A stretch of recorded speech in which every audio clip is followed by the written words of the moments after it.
Hi, my name's Phil. I like to talk about politics, and I'd like to talk today about the real harm that Brexiteers are encouraging people in the UK to do to themselves. This idea of cultivating an image of men of the people, men and women of the people, which is completely at odds with what they're actually doing. I'd also like to talk about a Brexit bombshell that's hit quite close to home as well. So this sort of takes me back to when Donald Trump was campaigning to become president.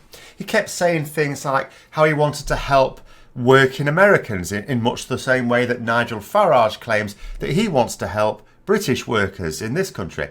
And I remember thinking with Trump's statement, so why is it then, if you really want to help American workers, that in the decades in which you've been a very wealthy employer, you haven't lifted a finger to help them before? Because you don't need to be in politics to help people out. There are plenty of very wealthy individuals who pour funds into local projects, set up schools and colleges in underprivileged areas, fund university scholarships for promising students from poorer backgrounds.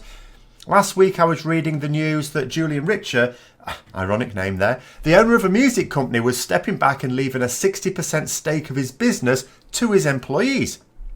Now, I wouldn't say that there are more stories of wealthy people with a healthy social conscience than those who'd screw us over, but there are plenty of them. Sometimes even people with unpleasant attitudes to business will fund charitable causes. Sometimes it's done as a tax dodge, sometimes just to garner some positive publicity for their brand, or just to solve their conscience. It's not always done for the best of reasons, but it is still done. But the likes of Trump and Farage don't even do that. But wealthy politicians have two ways of helping out the common worker. They have the capacity to fund their own initiatives, or at least lend their supports to it, bring their expertise to it. But they can also help bring about legislative protections. The EU has, of course, brought in many protections for workers. So has Nigel Farage been supporting them as an MEP? No, not so much. He refused to support protections, for example, against carcinogens and mutagens in the workplace. He refused to vote in favour of support for 0 hours workers. He opposed taxes on wealthy corporations, taxes that of course would be spent on public services, which he also opposes, of course. He also voted against EU funds being used for food banks. In fact, looking at his voting record, which it's so low it doesn't take long to scrutinise, I have to say, I can't find anything that would appeal to the common worker that he has actually voted in favour of. So as a private individual and a politician, he has not lifted a finger to help anyone that wasn't already wealthy, and has actively opposed the poor of this country. If people were to actually check out the voting records of the people they're thinking of electing, he wouldn't get elected to any assembly, much less the Westminster, which he's already failed 7 times at. Now, Brexit has already shown itself to be causing economic ruin. And not just chaos. People keep talking about chaos. Chaos is really bad. Chaos is especially bad for people living hand to mouth. There'll be some people who have built up decent savings will say, oh yeah, but you've got to brave the chaos because therein lies opportunity, which sometimes it is. But they can afford to be out of work for a year maybe before finding something. If you live hand to mouth, you need a job immediately after leaving your last one. But this isn't just chaos, because what we've seen since we've even tried to leave the EU is only ruin. That's it. Just trying to leave it has caused major employers to abandon investment in the country. Now, in some cases, it's just that. And as the saying goes, you don't miss what you never had. But some firms have pulled out of the UK altogether, like Dyson, for example, and a host of Japanese car manufacturers very famously. These are jobs that have not gone yet as well. These people still have those jobs, but definitely will. No matter what happens now, they are definitely gone. And I just think to myself, how must it be for these people working in those jobs, knowing that no matter how well they work, no matter how well they do their jobs, that job is gone in 2 years. Even worse if they voted for it. Or would it be? Now, I've said this before. My local town is a classic case of being taken over by the Brexiteers. Scunthorpe's major industry is the steelworks. Now, I know someone who works there, and when I ask about the attitude of workers there towards Brexit, he told me, well, most of them are looking forward to it. They think it's a great idea. They supported it. And I was amazed and pointed out the ways in which Brexit would sink it. I mean, not only does it get raw materials in from abroad, it sells products overseas. Now, in fact, it is a loss of those orders to European customers, concerned with the supply with Brexit, of course, that has caused the problem that's hit today.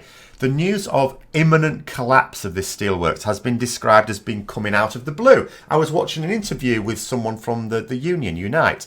Said, oh, it's come out of the blue, we never expected this. Really? You didn't expect this? Because I expected this. I've been saying this. It's an industry with very tight profit margins in a very competitive field where international trade is at both ends of their supply chain. Brexit was always going to trip it up. If there's one thing Brexit definitely does, it does many things. One thing it definitely does is knackers international trade. It was only a question of when. Now, British Steel is close to collapse due to Brexit, entirely due to Brexit. They need tens of millions of pounds from the government in the form of a loan, or they're in administration this week, not in the future, not in 2 years' time. This week is what the lenders are saying. The government hasn't been willing to help out as yet. They've said they're still talking about it. They haven't said no. So it could be that the entire plant goes, and that's thousands of jobs, direct jobs in this town. But it's also tens of thousands of jobs in the supply chain under threat then. But that's okay. The government will deny a lot of them benefits, as many as they can, and they'll keep saying the unemployment figures are at historical lows, like they've been doing for every other job loss that's happened. And we've already seen the case of Brexit voting towns like Sunderland and Swindon looking in the mirror and realise that, well, actually, oh, look, we're turkeys voting for Christmas. How did that happen? And it looks like Scunthorpe may be joining that club very soon. And it's very distressing. It's not that I have no sympathy for some of the people that work there that would have voted for Brexit, because they were lied to. And again, it was quite distressing to hear this union guy saying, you know, people there are quite scared. They don't even know if they've got a job next week. They're not even been given 2 years. If this happens, it's not even 2 years, not even 2 days. And some of those people voted for this. And I think that's quite cruel, really. So the loss of the steelworks would totally devastate this town's economy in the same way that other towns are set to be devastated by the imminent loss of industries as well. I mean, the steelworks, steel in general in Britain has been in decline, of course, for some time, thanks largely to cheaper steel from China. Brexit was always going to strip away the last remaining protections on British steel, which are EU protections. Protections that Farage has also argued against. Other senior Brexiteers within the Conservative Party as well said we don't need them. So it looks very much like I'm going to see firsthand the mood of a town that has actually voted for its own demise. Unless, of course, the government, as I say, bails it out. Now, I have to say I can't believe that they won't. It would be madness. They could just argue that the funds would be coming from a Brexit fund, you know, from the money they've already pissed away on other things, on Brexit preparations. They'll almost certainly pay the money, surely, to stave off yet another town facing up to this madness from a right-wing Brexit, because they need £30 million.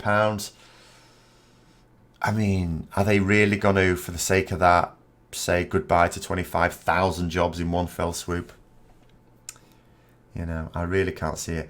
But as of now, and this is the evening of the day where it's supposed to be decided, I haven't seen any sign that the government have come up with a plan. Labour, Jeremy Corbyn of Labour, of course, has argued for what I would as well, as any Labour supporter would. Well, just nationalise British Steel, then buy a stake in it. Doesn't have to be just sort of giving it money. That would be my solution. I don't think it's really a Conservative solution, even though they have nationalised, privatised public services that have been falling into ruin. They're very quiet about it. They don't like shouting about the fact that they've renationalised things. And, of course, that those nationalised sections of the public services actually run very, very well. So that's an idea, but again, it'd be something that would meet resistance within the party. But the fact of the matter is, with regards to this, we're in this position. We're in the position where it doesn't matter whether they're bailed out or not. We're in this position because of Brexit. Those people's jobs are at stake because of Brexit. The local economy is at stake because of Brexit. should be a wake-up call, you would think, for a Brexit voting town, to how damaging it is, because it's now been brought to home. They'll have read about it in the paper in other towns. Now it's brought home. If that doesn't change people's minds for this Thursday, then I really don't know what sort of delusions people have got in their heads. How many more major industries do we have to lose? How many towns do we have to destroy before people will wake up and smell the snake oil? There are no new opportunities in Brexit, only lost ones. And the most perverse part of this whole nightmare for me is that the very people hardest hit by Brexit are the very people Nigel Farage has been convincing to vote for him, to vote for his ideal. I mean, it would be one thing if he was being elected by people voting selfishly for their own interests. But people are using their votes to seal their own fates. It's like Thatcherism in the 80s, only I can't decide if this is better or worse. Under Thatcher, the towns and cities most devastated were those who didn't really vote for her party anyway. So they were hit hard by a party they didn't vote for. So there's a certain dignity in that. It wasn't their fault. But with Brexit, laying waste to town after town, the very places being hit hardest are the ones who voted for it. There's a good chance the ones who haven't been hit just yet may still vote for a Brexit party this Thursday. And is that better? Because they'll be the ones who voted for it. Actually, it will be their fault. Or is it worse? Because, they'll be the ones who voted for it. It will be their fault. Without even the dignity of being able to say that they at least voted against it. Might make it feel worse. I don't know. I almost don't even want to ask. So I hope you found that video interesting. If you did, don't forget to click the like button, subscribe for further content, click the bell notification as well. Until next time, I'll see you later.